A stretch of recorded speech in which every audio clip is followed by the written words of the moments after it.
কোরআনুল কারীমের মধ্যে আল্লাহ তাআলা বলছেন ওয়ালাকাদ ওয়াসালনা লাহুমুল কাওলা লাআল্লাহুম ইয়াতাযাক্কারুন।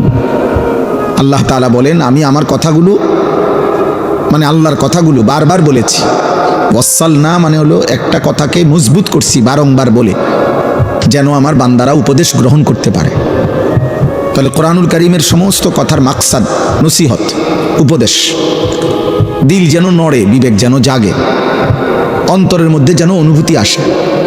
মনে রাখতে হবে বিবেক বুদ্ধি সম্পূর্ণ প্রাণীকেই মানুষ বলে। মানুষ এজন্য তাকে বলে যে সে তার বিবেক আছে। আর বিবেক মানে কি? বিবেক মানে হলো পার্থক্য শক্তি, যার মধ্যে পার্থক্য করার মতো যোগ্যতা আছে। এটা সৎ, এটা অসৎ, এটা আদেশ, এটা নিষেধ, এটা করণীয়, এটা বর্জনীয়, এটা হালাল, এটা হারাম, এটা আমাকে করতে হবে, এটা আমাকে ছাড়তে হবে। এই পার্থক্য শক্তি যার মধ্যে আছে এটাকে বলে বিবেক, আর এরে বলে মানুষ। এই জন্য পার্থক্য শক্তি যার মধ্যে নাই, হালাল হারামের পার্থক্য নাই, জায়েজ না জায়েজের পার্থক্য নাই, উচিত অনুচিতের কোনো পার্থক্য নাই, তাকে মানুষ বলে না, তাকে জানোয়ার বলে। জানোয়ার বলে, এটা জানোয়ারের স্বভাব, মানুষের স্বভাব না। এই জন্য ওই ব্যক্তি মানুষরূপী জানোয়ার, যার মধ্যে হালাল হারামের সত্য মিথ্যার উচিত অনুচিতের পার্থক্য শক্তি নেই।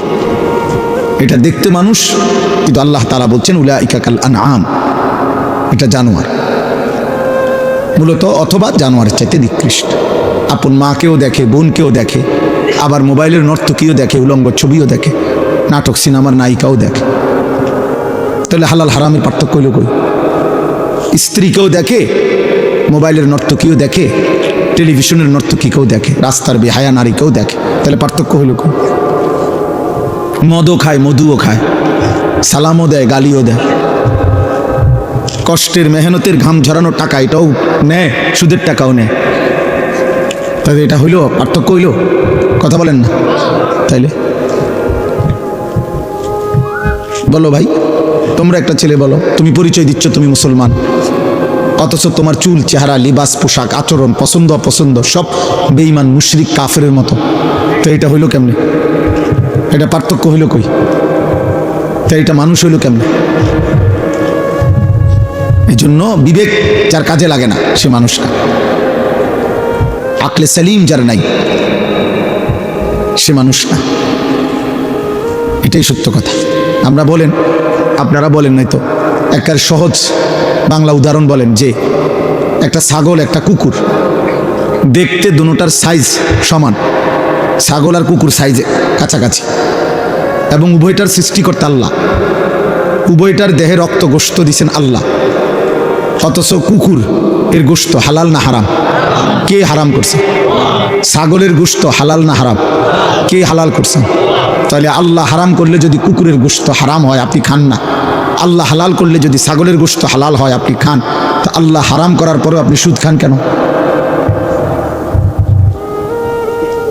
হ্যাঁ বলেন তো। তাহলে যদি আপনি সুদে খান, তো তাহলে আপনার কাছে কুত্তার ছাগলের মধ্যে পার্থক্য কই?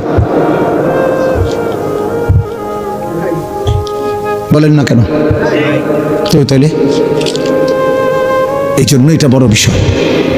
একটা ছেলেকে বললাম, একজন বাবাকেও বললাম, পর্দার আড়ালের মা বোনকেও বললাম, আমাকেও বললাম, পার্থক্য শক্তি থাকতে হবে। একে মানুষ বলে। যেখানে একজন মানুষ হওয়ার জন্য পার্থক্য শক্তি থাকা দরকার, সেখানে একজন মুমিনের জন্য কি পরিমাণ দরকার? একজন মুসলমান হওয়ার জন্য কি পরিমাণ দরকার?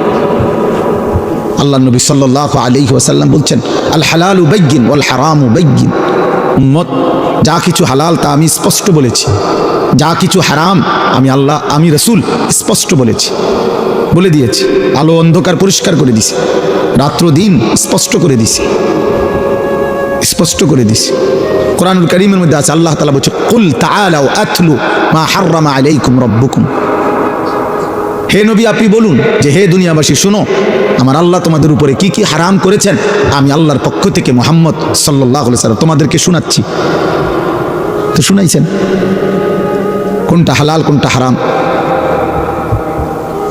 তো সেখানে একজন মুসলমান, তার মধ্যে হালাল হারামের পার্থক্য না থাকলে সে মানুষ হয় কেমনে, মুসলমান হয় কেমনে? এই জন্য আব্বা তোমরা বলো, আমি প্রতিদিন এটা জিজ্ঞাসা করি, সেই সকাল থেকে রাত পর্যন্ত নিজেকে মুসলিম পরিচয় দেওয়ার পরেও যে একটা ওয়াক্ত নামাজের সেজদা দিলা না, একটা সেজদা দিলা না, তুমি মুসলমানের বাচ্চা কেমনে, মানুষের বাচ্চা কেমনে? তুমি জানোয়ার না তো জানোয়ারটা কে? এই বেনামাজ বলো, একটা বেয়াদব বলো অসভ্য, বেনামাজি তো অসভ্য, বেনামাজি তো বেয়াদব। যার কপালে সেজদা নাই সে সবচেয়ে বড় গাদ্দার, অকৃতজ্ঞ। অকৃতজ্ঞকে মানুষ বেয়াদব বলে।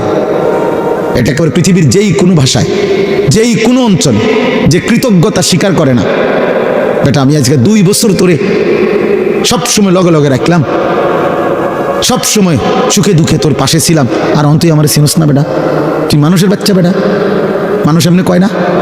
তো আল্লাহ তাআলা তো বলে, বান্দা 24টা ঘন্টা গোটা কায়নাত আমি তোকে দিলাম, তুমি আমাকে একটা সেজদা দিলা না, না ফরমান তুই মানুষের বাচ্চা। এত বড় আসমান দিয়ে তোর থেকে একটা সেজদা পাবো না?